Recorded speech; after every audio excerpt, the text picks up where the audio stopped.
여러분, 안녕하십니까? 지난 시간에 어떠하셨어요? 좀 어려웠습니까?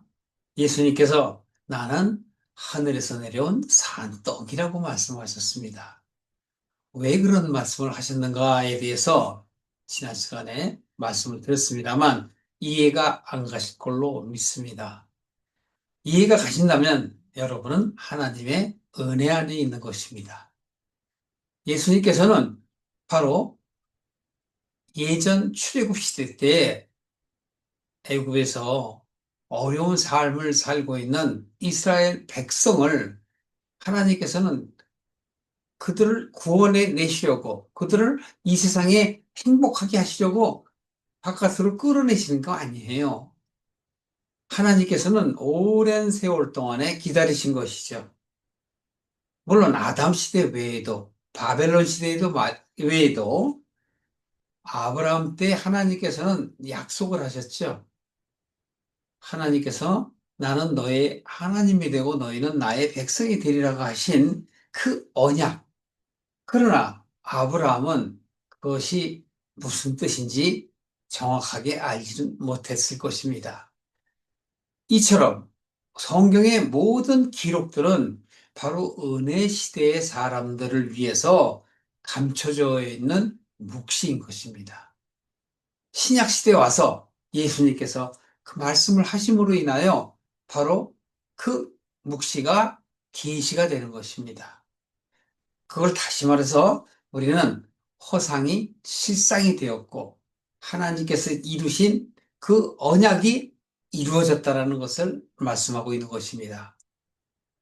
그러니 인간인 예수님께서 하늘에서 내려온 산떡이다 하니 우리는 떡에 대한 그냥 형이 상학적인 뜻으로 보여지니 사람이 어떻게 떡과 견주겠습니까?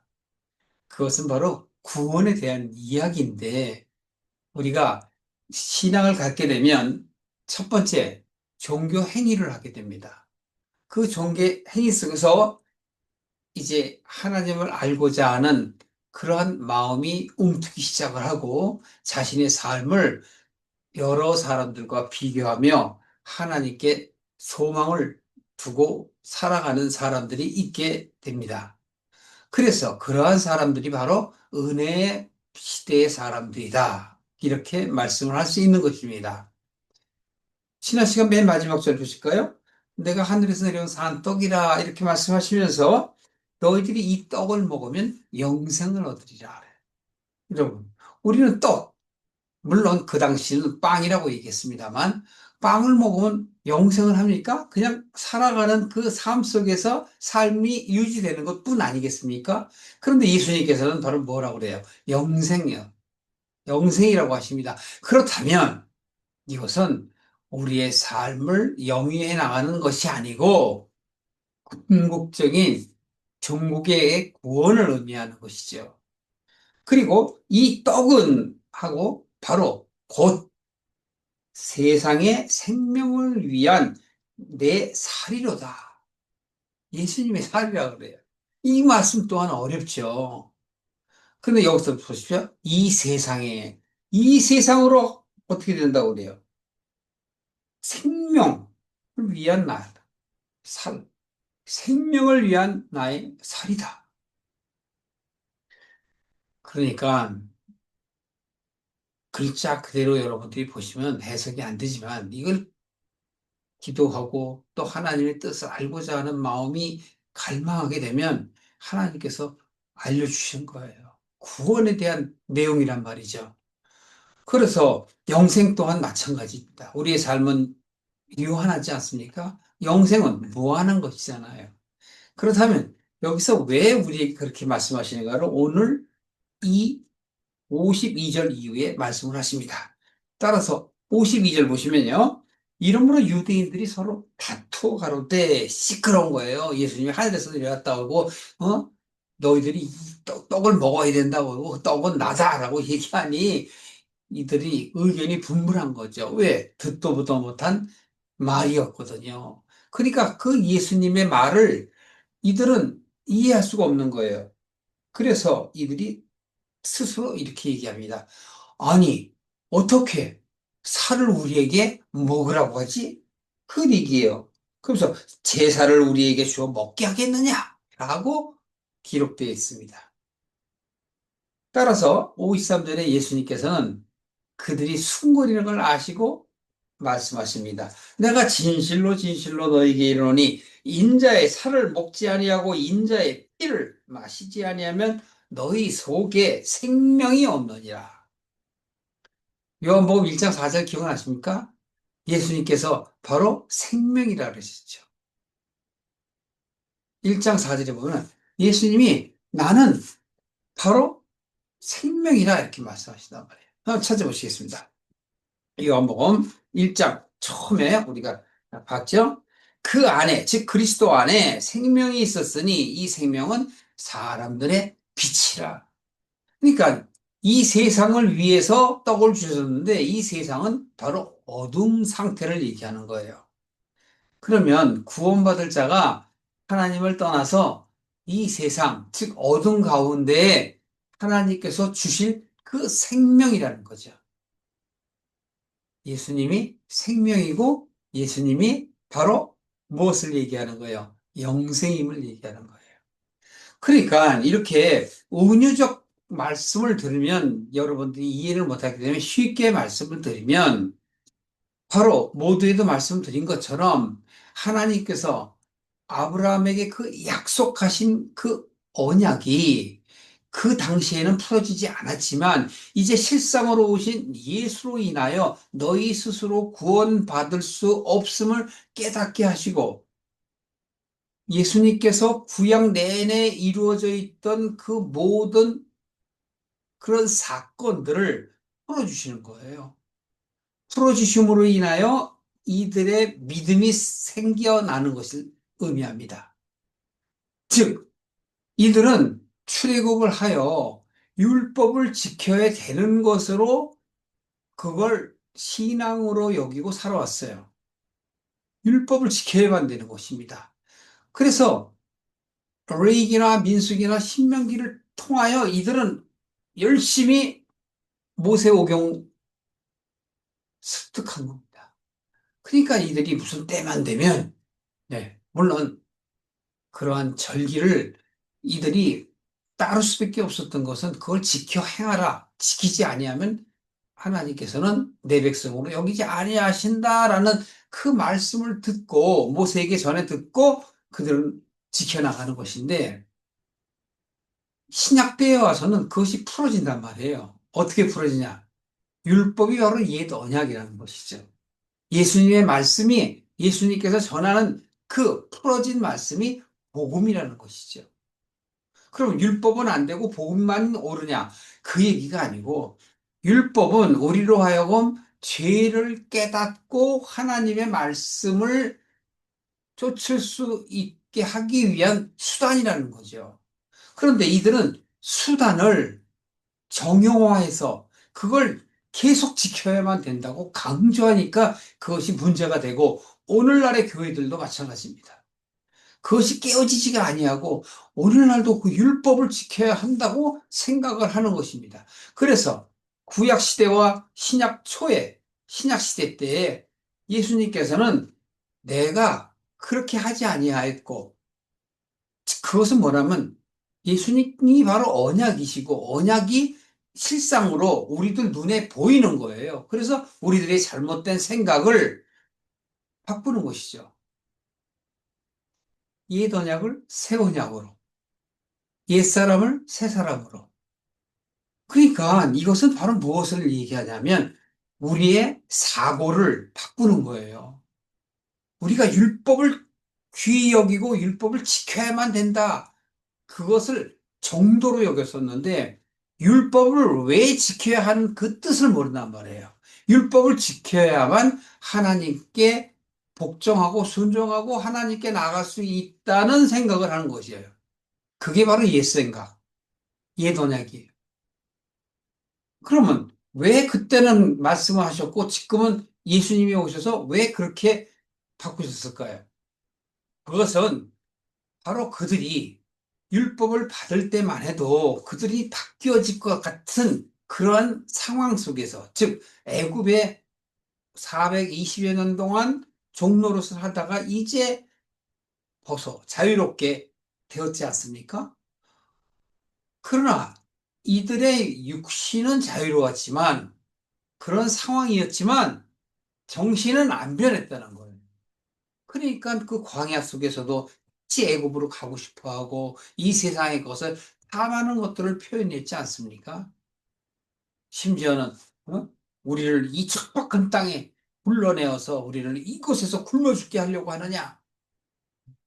우리는 옛것이 다 그립다. 이렇게 얘기하며 그 전에 아브라함에게 약속했던 하나님의 언약은 전혀 무시해버린단 말이에요. 오늘날에도 마찬가지죠. 자기 삶 속에서 자기가 원하는 것들이 이루어지면 하나님께 할렐루야, 할렐루야 하지만 이루어지지 아니하고 자기의 욕심으로 인한 것을 깨닫지 못하면 하나님께 대적을 하는 거예요. 창세기 1장에 하나님께서 천지 만물을 다 지으시니라 이렇게 해놓으면 세상을 하나님께서 만드셨다라고만 생각을 하는 거예요.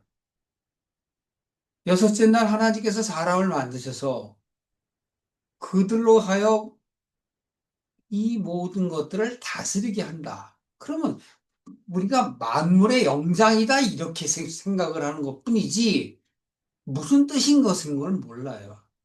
하나님이 우리에게 이 세상을 주신 것도 아담으로 하여금 이 세상의 모든 동식물들의 이름을 짓고 자연에 속하여 어울리게 하나님께서 주신 것도 이유를 알아야 될 거 아닙니까? 그 모든 이유는 구원이에요. 깨닫지 못하는 너가 죄를 깨닫지 못하는 그로 하여금 깨닫게 하시려고 한 거예요. 그래서 돕는 배필인 하와를 보내시고 하와로 인하여 아담이 깨닫기를 원했으나 깨닫지 못하지.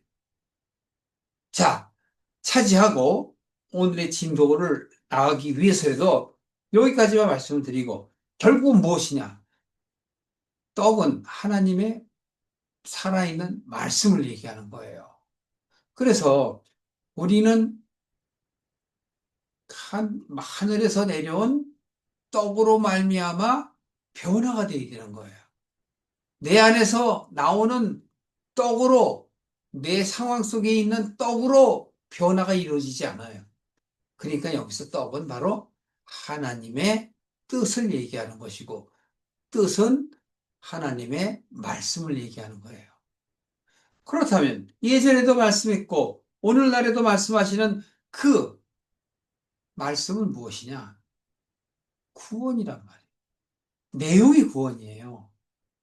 우리에게 하나님은 돌아오라고 하시는 건데 우리가 그걸 깨닫지 못함으로 인하여 아무리 말씀을 봐도 그냥 겉으로만 본단 말이에요.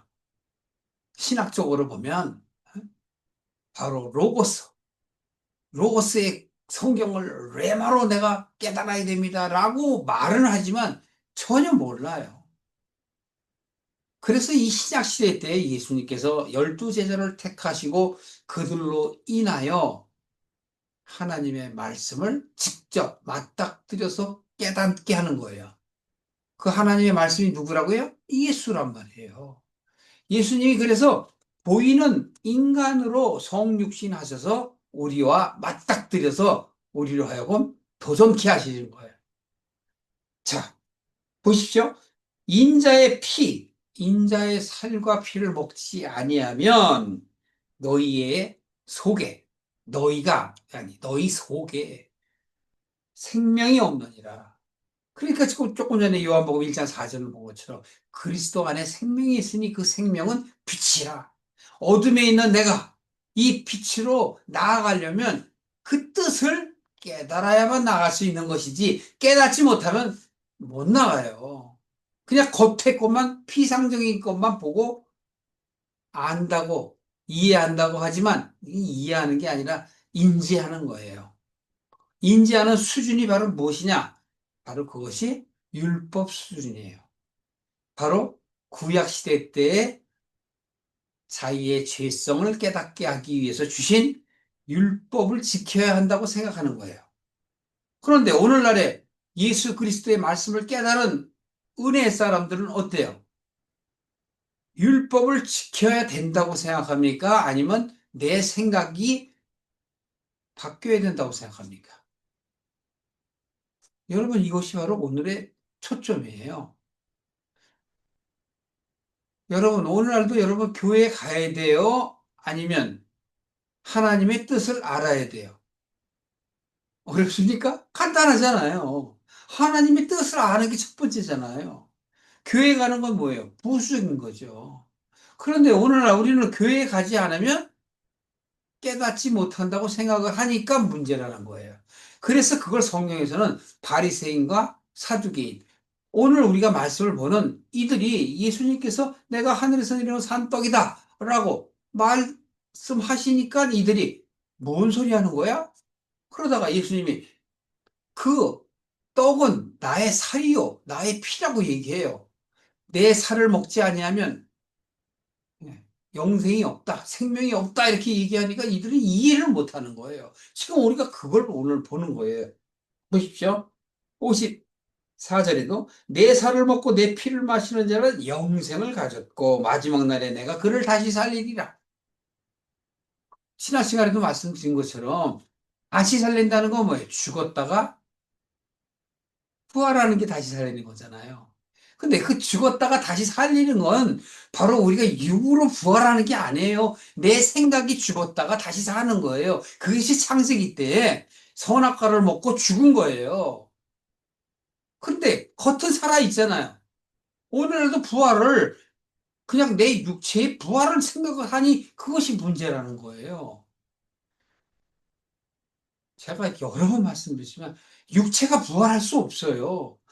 하나님만이 부활하심으로 우리들에게 보여주시는 거예요. 그것도 한시적인 거란 말이에요. 예수님도 사람들이나 모든 이 세상의 것들은 태어나면 죽음이 있는 거예요.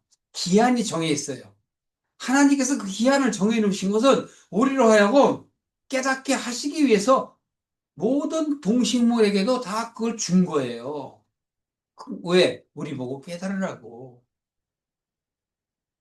깨달아야만 되는 거예요. 제가 이 깨달음을 오늘 계속 강조를 하는데 예수님께서 그래 너희들이 깨닫지 못하면 너희들은 생명이 없느니라. 그럼 우리 바깥의 생명을 얘기하는 게 아니란 말이에요. 내 생각이 거듭나지 못한다는 걸 얘기해요. 니고데모에게 말씀하신 그 예수님의 뜻이란 말이에요, 그게. 너희가 거듭나지 아니하면 결코 아버지 나라에 갈 수가 없느니라. 내가 다시 뭐 어떻게 들어갔다 나와야 됩니까? 내가 나이가 이렇게 먹었는데 엉뚱한 소리만 하고 있다니까요. 자, 그래서 55절에 내 살은 참된 양식이요 내 피는 참된 음료니라. 그러니까 너희들 세상 것에 연연하고 세상 속에 빠져 있지 말고 너희들이 이 세상에 사는 이유가 무엇인지를 알아라 이 뜻 아니겠습니까? 여러분이나 제가 이 세상에 온 것은 왜 왔어요? 그냥 어머니가 낳았으니까 그렇게 생각하는 것은 피상적인 거란 말이에요.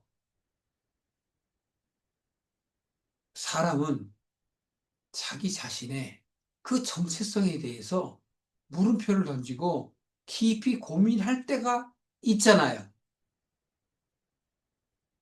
없습니까? 우리 삶은 태어나서 죽는 것으로 끝나는 것이라고 생각을 한다면 여러분들이 신앙을 가질 이유가 없는 거예요. 크리스천이라고 말씀하시면서 하나님의 사람들이라고 말씀하시면서 기독교인이라고 말씀을 하시면서 자기 자신에 대해서 모르면 무슨 소용이 있습니까? 저 자연에 있는 우리 스스로 우리가 취하고 먹고 죽이고 하는 그런 동물과 뭐가 다르깁니까? 뭐가 다릅니까? 아니지 않습니까? 내 살을 먹고 내 피를 마신다. 그러니까 이들은 놀란 거예요. 그러니까 참 신앙인이 아니면 요 말씀만 딱 빼다가 이야기하면 엉뚱한 생각을 갖게 될 수밖에 없어요. 여러분, 참 신앙은 쉽기도 하지만 어렵기도 한 거예요. 쉬운 것은 하나님께 내가 비어 있으면 하나님의 뜻이 내게 임하는데 내가 가진 것들이 많고 생각이 많으면 안 들어오거든요. 그래서 어려운 거예요. 깨닫기가 쉽지가 않죠. 살아계신 아버지께서 나를 보내심에 내가 그 아버지로 인하여 사는 것 같이 나를 먹는 그 사람도 나를 인하여 살리라. 어렵잖아요. 나를 먹는 그 사람도. 신종기로 생각을 해요, 겉으로 보면. 그 얘기가 아니에요. 여기서 나를 먹는다라는 건 내가 너희들에게 전하는 그 말씀을 너희들이 깨닫는 걸 의미하는 거거든요. 말씀이 깨달아져야 나의 사고가 변한대요. 바뀐단 말이에요. 가치관이 바뀌어요. 내가 추구하는 그 모델이 바뀐단 말이에요. 땅의 것을 원하느냐, 하늘의 것을 원하느냐. 하나님을 모를 땐 땅의 것을 원하지요. 그런데 하나님의 말씀, 즉, 나를 먹으면, 예수님을 먹으면 내가 어떻게 돼요? 변화되는 거예요. 몸이 변하는 게 아니에요. 내 마음이 변하는 거지. 내 생각이 변하는 거지. 내 사고가 바뀌는 거고, 나의 신념이 바뀌는 거란 말이에요. 그걸 바로 영적 변화라고 하는 거예요. 영적 변화가 있으려면 첫 번에 혼적 변화가 생기는 거예요. 그래서 제가 영과 혼과 육을 말씀을 드렸던 그 생각이 나시죠? 육은 아주 쉽게 우리가 오감으로 느낄 수 있는 것. 그게 바로 육을 의미하는 것이고, 혼은 거기에다가, 예, 오감이 아니라 육감이라고 얘기하죠. 느낌. 예, 그 느낌이 들어가서 나의 생각이 형성되는 것. 그게 혼적이에요, 혼. 그것은 하나님께서 지난 시간에도 에스겔서 때가 말씀드렸습니다. 37장이요. 뼈다구만 있는데 뭐 그 마른 뼈라고 그러죠. 뼈 중에서도 마른 뼈. 도저히 살 수 없는 그 존재를 의미하면 이 뼈가 살겠느냐. 그러니까 우리의 영 상태가 그 뼈와 같다는 거예요. 혼 상태가 뼈와 같다는 거예요. 하나님과는 전혀 거리에요. 거리가 있는 거란 말이에요. 그래서 거기에 바로 힘줄이 붙고 살이 붙고 예? 피가 들어가야 살잖아요. 살이 붙고 살이 붙고 힘줄이 쓴다고 되는 게 아니에요. 피가 있어야 돼. 그래서 여기서도 내 살과 피는 바로 무엇을 의미하는 거예요? 하나님의 깨닫는 말씀이란 말이에요. 말씀은 말씀인데 깨달아져야 돼요. 그러니까 바로 하나님의 입에서 나오는 말씀으로 말미암아 살리라라고 예수님께서 말씀하신 것은 무엇을 의미하는 거냐 하면 바로 오늘의 이 얘기라는 거예요. 살과 피를 먹어야 된다는 건 바깥으로 보이는 살과 피가 아니고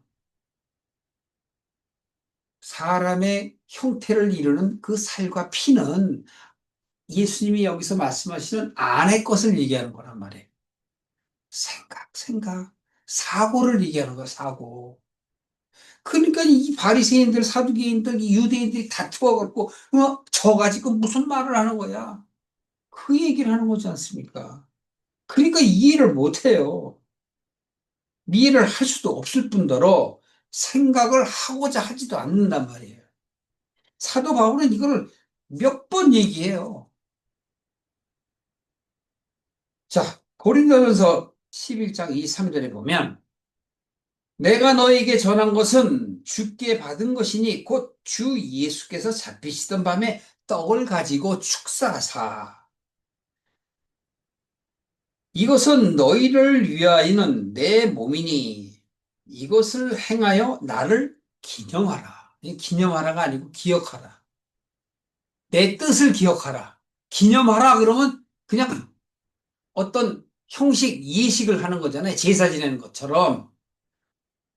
그게 아니고 이것을 행하여 나를 기억하라. 여기서 뭐예요? 너희를 위하는 내 몸이에요. 예수님께서 죽으시기 전에 제자들과 함께 밤을 보내실 때 만찬이에요. 어떻게 해요? 빵을 떼어서 나누어지고 이것은 내 몸이니 먹으라 그러잖아요. 또 포도주를 주면서 이것은 나의 피니 먹으라 그러지 않습니까? 그 얘기를 하는 거예요. 그 사도 바울이 이걸 어떻게 얘기하는 거예요? 지금 얘기해요. 그러면서 식후에 다 먹은 후에 25절입니다.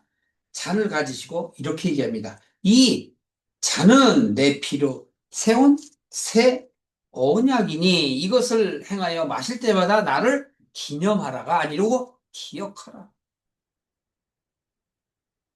기념하라 그러면 우리도 부활절 되고 그러면 그 빵하고 성사식 하잖아요. 그 얘기가 아니란 말이에요. 성사식 하라고 하는 게 아니에요. 그 하나님의 예수님을 통하여 우리에게 말씀하시는 그 뜻이 내게 이루어지게 해 주십시오라는 것을 기억하라는 거죠. 그래서 그 행위를 하는 거예요. 그리고 26절에 보세요. 너희가 이 떡을 먹고 자신을 마실 때마다 주의 죽으심을 오실 때까지 전하는 것이니라. 뭘 얘기하는 거예요? 지금 우리가 그걸 하는 것은 여러분이 매해마다 그렇게 하는 것은 기념으로 생각하잖아요. 여러분이 마음으로 받아들였으면 그 상관없는 거예요. 받아들이지 못하니까 깨달을 사람들을 대상으로 그 행위를 하는 것 뿐이란 말이에요. 깨달은 사람은 다시 받을 필요가 없는데 자꾸 요 말을 통해서 주의 죽으심을 오실 때까지 전하는 것이니라 이렇게 하니까 매번 그것을 기념한다. 기념식. 성찬식이에요, 성찬식. 어떤 교회는 모일 때마다 해, 모일 때. 세례를 그럼 모일 때마다 합니까? 받아야 될 사람만 하는 거지. 나머지 이건 여러분들이 참고로 좀 삼아보시고 다시 이거 뭐 6장으로 오시겠습니다. 그래서 바로 58절에 이것은 이렇게 얘기합니다. 하늘로서 내려온 떡이니 조상들이 먹고도 죽은 그것과 같이 아니하며 이게 출애굽 때 하늘에서 내린 그 만나를 먹었어도 사람들이 죽었잖아요. 근데 왜 죽었어요? 광야에서 다 죽었잖아요. 왜 죽었어요? 그들은 하나님의 뜻을 깨닫지 못하니까. 여호수아와 갈렙과 뉴 제너레이션 새 세대들만 가나안에 들어가잖아요. 그거는 하나의 모델이에요, 모델. 물론 그때 수많은 사람들이 죽은 것은 안타깝지만 하나님은 그 사람들보다 더 수도 없이 더 많은 사람, 그들을 구원하기 위해서 성경을 역사로 기록하신 거란 말이죠. 이스라엘은 바로 우리의 모델이에요. 우리가 그걸 보고 깨달아야 되는 거예요. 특히 한국은 전 세계에서 분단된 유일 분단 국가잖아요. 이스라엘이 분단함을 우리 보고 배우고 깨달으라는 거죠. 자, 그래서 59절에 이렇게 얘기합니다. 이 말씀은 예수께서 가버나움 회당에서 가르치실 때 했느니라. 사도 요한이 여기서 끝맺음을 하는데 요 끝맺음을 하는 이유가 있어요. 왜? 안 변한다는 거죠. 우리들이 안 변해요. 그러니까 일단 여기서 딱 끊고 다시 한번 또 이야기를 진척시키는 것입니다. 어떻습니까? 오늘 제가 끝까지 지금 다 못 나갔는데 우선 일단 오늘 이 말씀에 대해서는 지난 시간에 이어져서 내리는 바로 하늘에서 내려온 산떡. 그 산떡을 우리가 좀 더 알려면 어떻게 되는 거예요? 예수님의 살과 피를 마셔야 되고 먹어야 되는 거예요. 그런데 그 살과 피는 무엇을 의미한다고요? 거듭남을 위해서 먹는 거란 말이에요. 그것은 밖에 표현되는 우리의 삶 속에서의 어떤 삶을 유지하기 위한 것이 아니라 나의 생각, 나의 사고가 변환되기를 바라시는 하나님의 말씀이란 말이에요. 그렇다면 바로 무엇을 얘기하죠? 깨닫는 말씀을 얘기하는 거예요. 떡을 쉽게 다시 한번 가름한다면, 간단하게 표현한다면, 떡은 옛 언약을 새 언약이 되게 하는 거예요. 살, 떡, 빵, 다 같은 얘기입니다. 피, 포도주, 같은 얘기인데, 이 피와 포도주는 무엇을 얘기해요? 생명을 얘기하는 거예요. 생명은 영생을 얘기하고, 영생은 내가 하나님과 하나가 되는 것을 얘기하는 거예요. 그래서 바로 사도 바울은 우리들에게 고린도전서 3장 23절에 이렇게 얘기합니다. 너희는 그리스도의 것이요 그리스도는 하나님의 것이니라. 너희는 누구의 것이라고요? 그리스도의 것이다. 그리스도는 누구의 것? 하나님의 것. 그렇습니다, 여러분. 그게 바로 내가 그리스도와 하나가 된 것처럼, 그리스도가 하나님과 하나가 된 것처럼, 그것이 바로 무엇을 의미하는 거예요?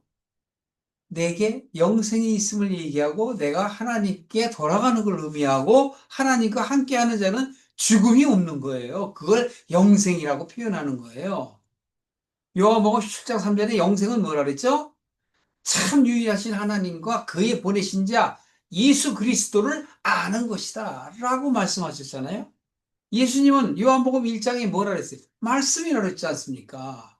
그 깨닫는 말씀으로 인하여 나의 사고가 변화되고 변화된 나는 생각이 이 세상이 원하는 대로 살지 아니하고 하나님께서 원하는 대로 사는 거예요.